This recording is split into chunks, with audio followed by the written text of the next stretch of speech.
My name's Megan. I'm 31 years old, and I'm not really from anywhere, if that makes sense, because I've moved all over the place. I was born in Oklahoma City, and my parents were both addicted to drugs and alcohol together. They had met in San Francisco.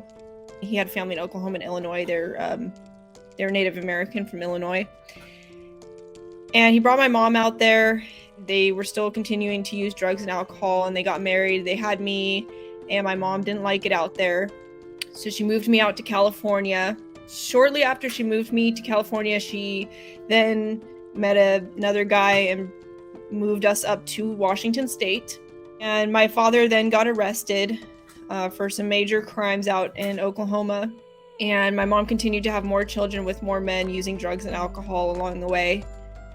And my father ended up getting sentenced to 30 years in prison. And I think that's when the family started to deteriorate, because my mother knew that my father was never going to come help take care of me. So she was on her own with me. And then she had her other children. During that time, there was a lot of abuse. There was a lot of neglect. My mom was actually a firefighter and an EMT, but she was still an addict. She would leave us home for days at a time. She would leave us, neglected, to where my sister's hair was matted. We were having to try to forage food for ourselves. The food in the fridge often had gone bad. We had rashes, so we would have clothes that were dirty. And sometimes she would lock us in the bedroom, and she would put the lock on the outside. We had to use the restroom. We had to go in the bedroom.